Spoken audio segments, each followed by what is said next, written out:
Okay, I would like to thank all the organizers of this conference and express my gratitude, in particular to Dr. Alicia Williams for the excellent work for today. I am Dr. Fabio Fantozzi, and I took my residency in plastic surgery in Brazil with the Professor Ivo Pitangui, and now I work in Rome, Italy. In this presentation, I would like to explain my approach to mammoplasty and abdominoplasty with the aid of the anthropometry. Let's look at the classic concept of the beauty 2000 years ago. This was considered a beautiful torso, whereas today the concept has changed. The flanks are much smaller and the breasts are bigger. Over the century, the concept of the beauty of the torso has changed. In this painting of 500 years ago, Raffaello Sanzio shows the concept of the beauty in that period, a full, a large figure, whereas today, a slim athletic form is desirable. Again, we can see this transformation. The study of anthropometry defines the beauty of the torso from a geometric perspective. Anthropometry therefore aids the plastic surgeon in the planning of the reshaping of the torso. The center of my study is that I use a Calo-Roche scale. This anthropometric scale divides each part of the body, torso and head, upper limbs, lower limbs, into 4 sections, each representing the same proportion. We have the ideal body contour. The torso is divided into 4 sections by transverse lines. The first top of the head to the chin, the second chin to areola, areola to umbilicus, and umbilicus to inner thigh radix.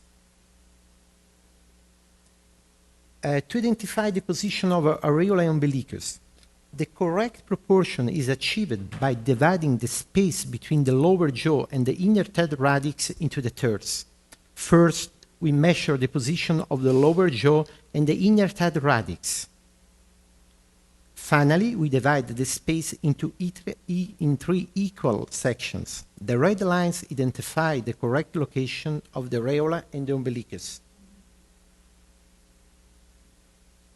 To identify the position of the areola, to achieve this goal, we must consider the 2 key proportions. Between the chin and the areola, we call space A, and space B, between the areola and the umbilicus. Now we apply Roche anthropometric scale to a classic art sculpture. The result is this proportion work.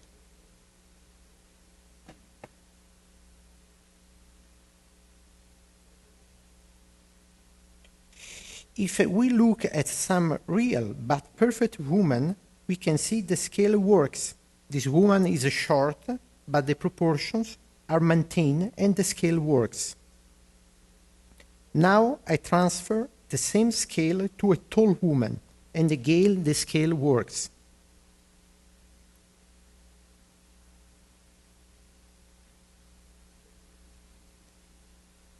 Again, the scale works. When the anthropometric proportions are expected, as shown here, we have the ideal proportion of the torso. These measurements form the basis of my surgical plan. During the pre-op evaluation, the distance between the chin, the areola, and the umbilicus must be measured. This provides the information needed to determine what change needs to be made to the breast. The repositioning areola should be located exactly midway between the chin and the umbilicus. So, let's see how this anthropometric study works in plastic surgery. We have step 1, the patient is being measured using a modified measuring stick. The reader bar must be at 90 degrees. The angle of the patient's chin must be at 90 degrees with respect to the neck. In this example, the eye recorder is 154 centimeters. In the second step, we continue using measurement stick. We measure the height of the umbilicus.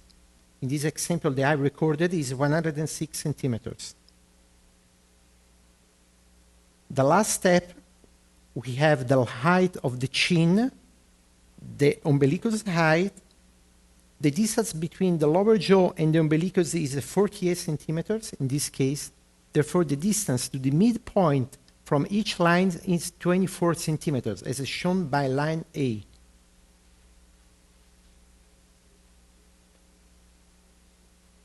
And we start with the case. Case 1, section A is 50%, section B is also 50%. The patient has requested a breast augmentation. To obtain aesthetically pleasing surgical result, it is not necessary to raise or lower the areola from the original position.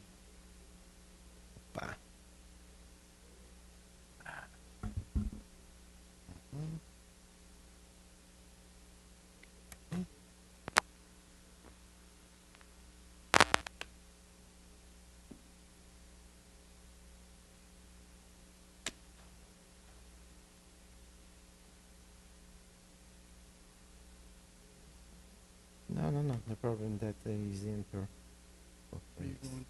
No, it's no problem.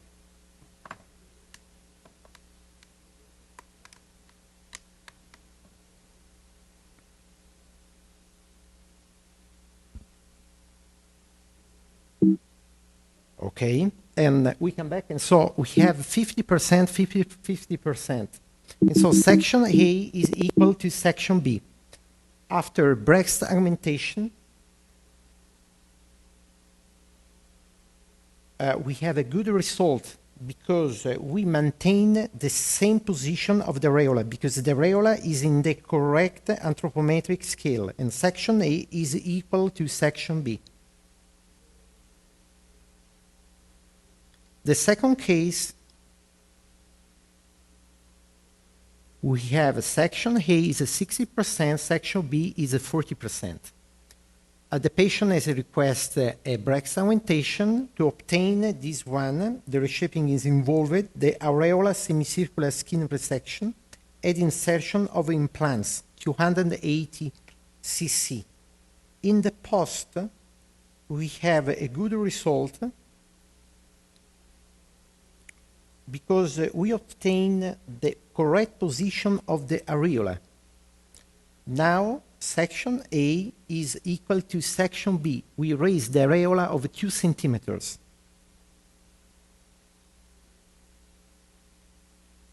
Case 3, section A is 65%, section B is 35%. The patient has requested breast augmentation. It is necessary to raise the areola, in this case, at least 3 centimeters.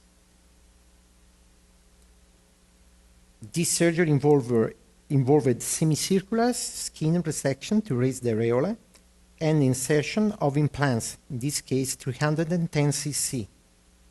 We have the result.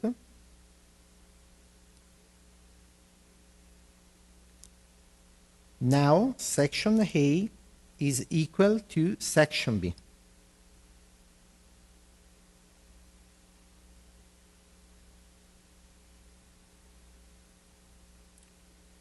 And this example is section A is 75% and section B is 25%. The patient has requested breast reduction with the maxopexy. To obtain an aesthetical pleasing surgical result, it is necessary to raise the areola by about 12 centimeters. In this case, the surgery involved large breast reduction, 700 grams right breast and 55 grams left breast, because we have a symmetric breast, and the post-op section A is equal to section B.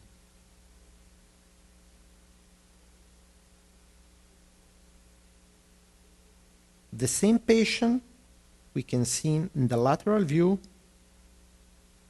it's possible to see the effect of the elevation of the areola and the breast.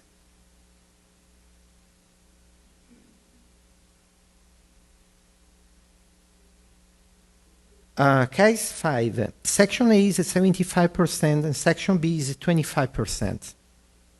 The patient has requested mastopexy with implants and treatment of umbilicus hernia. To obtain this result, it is necessary to raise the areola by about 12 centimeters. The surgery involved mastopexy and insertion of implants and treatment of umbilicus hernia. In the surgery, the areola is raised 10 centimeters. In the post-op, section A is 58% and section B is 42%. The areola is not really in the right position. It is a little lower than the anthropometric scale, but in any case, we have a good result.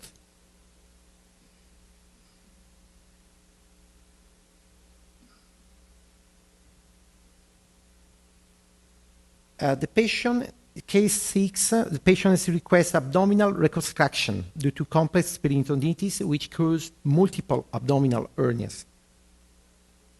We start at the inner thigh radix. Next, we measure the height of the chin, and we divide the space between these two heights into 3 equal areas. The umbilicus should be raised to 116 centimeters. After this abdominal reconstruction, using the anthropometric scale, we obtain the right position of the umbilicus. Is raised to 116 centimeters. And we can see all the scale works.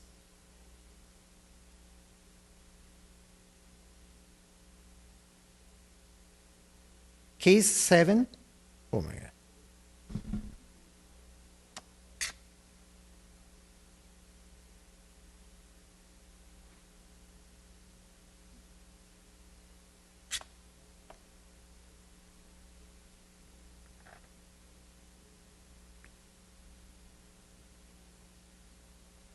This patient has requested mammoplasty and abdominoplasty surgery.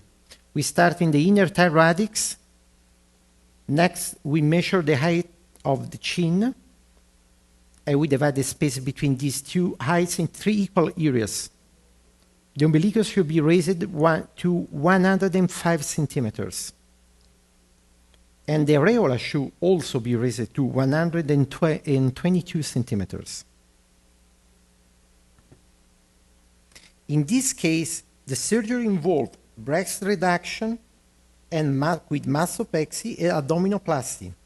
After this surgery, we have the right position of the areola and umbilicus, and we return to the harmony of the torso. And if we looking at the profile, we can see how the position of the areola and the umbilicus have been raised. After the surgery, section A, section B, and section C are equal.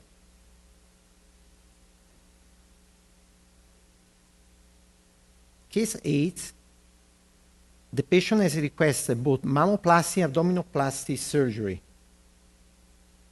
We start at the inner thigh radix. Next, we measure the height of the chin. We divide the space between these two heights in 3 equal areas. The umbilicus should be lower to 102 centimeters. The right areola should also be raised to 126 centimeters. The surgery involved mastopexy with implants and abdominoplasty.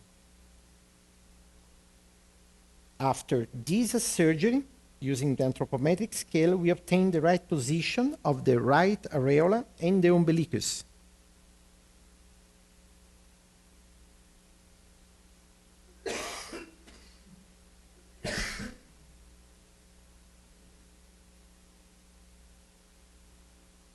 This is the profile. We can see now that we have all the position of the areola and umbilicus in the right position. We have the space A, B, and C that are equal in this moment.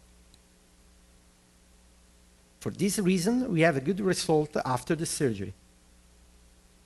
Conclusion. The plastic surgeon should be familiar with the anthropometry of the beauty and apply it correctly to the area in which he is operating. When remodeling the torso, we must apply anthropometry to ensure correct positioning of the areola and the umbilicus.